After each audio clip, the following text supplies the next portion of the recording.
Yeah, so much to talk about with Bitcoin.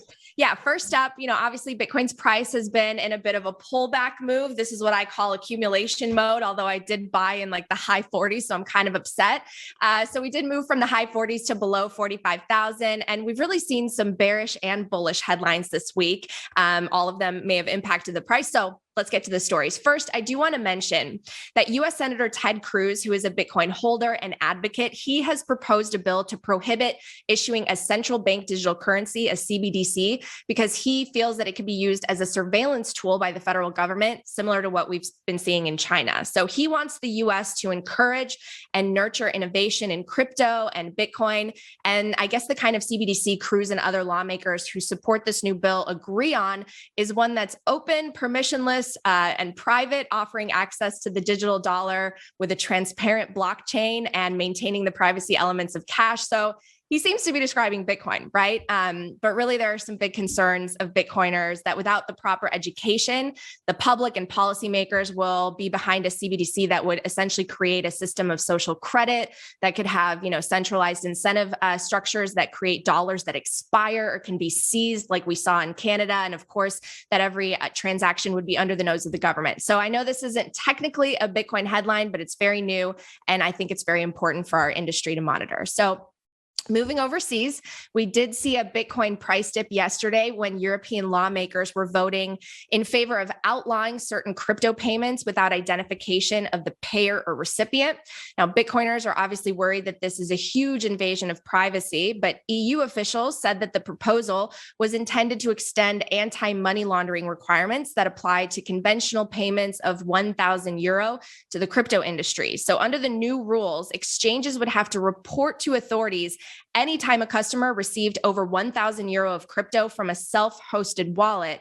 And the rule would require the exchanges facilitating those transfers to verify that identifying information to the government. So members of the European People's Party, which is a center-right group, opposes these changes and said this was, quote, a de facto ban of self-hosted wallets. And they added that this approach of regulating new technologies will essentially allow the EU to fall behind other jurisdictions that have more open minds. So this isn't a done deal yet. I think it did affect the price a little bit, but this law would have to be agreed upon by both the Parliament and national ministers who meet as an EU council. So I'm certainly hopeful this will be reversed.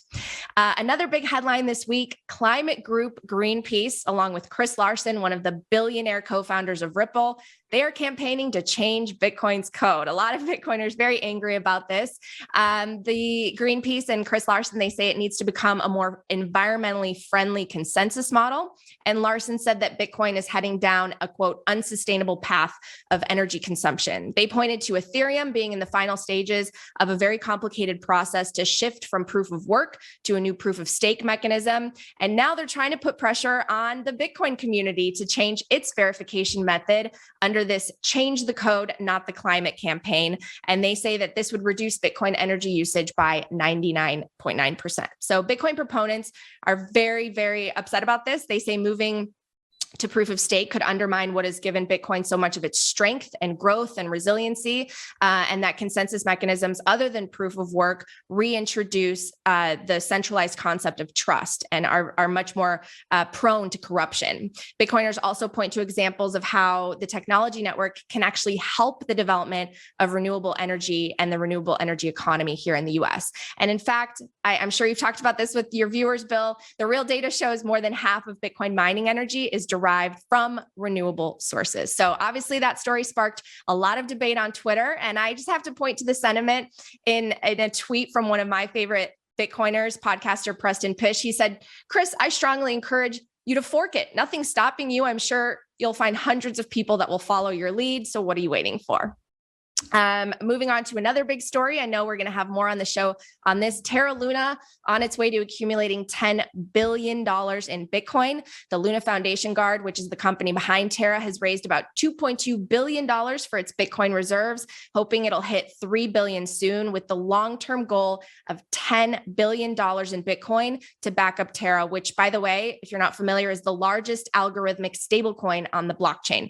The company's current holdings exceed 21,000 Bitcoin. And in an interview, founder and CEO Do Kwon said he wants to hold almost as much Bitcoin as Satoshi, wants to be the biggest Bitcoin holder aside from Satoshi, and said that the company is working on bringing a form of tokenized Bitcoin to the Terra blockchain in the most, quote, decentralized way possible. And he tweeted that although the company doesn't have 10 billion right now, he expects UST money supply to grow, and a portion of seigniorage will be used to build BTC reserves and bridge that to the Terra chain, but that infrastructure is not ready yet. So, for those who are bullish about this news, they believe that if successful, UST could become a dollar stablecoin backed by a fully transparent asset, as opposed to collateralized stablecoins like USDT and USDC that are backed by dollars in reserves, but those have to be verified essentially by accounting firms. So a dollar stablecoin with provable reserves in the form of BTC is seen by some analysts as an improvement. There are also many Bitcoiners who are skeptical and wary about this move by Terra. They don't trust it. They're wondering if the company's mission is really to build this Terra ecosystem or just to stack as much Bitcoin as possible using easy money. And finally, the last story, let's end on a good note here, an exciting note. MicroStrategy, which is a subsidiary of Michael Saylor's company, MicroStrategy, closed a $205 million Bitcoin collateralized loan with Silvergate Bank to purchase Bitcoin, of course. According to the press release earlier this week, Silvergate Bank issued a $205 million term loan under its Silvergate Exchange Network, SEN, leverage program to MicroStrategy. For background, SEN, it's only been around since 2020, and it's already grown to more than $570 million in commitments, which kind of shows the increased demand for access to capital and digital assets.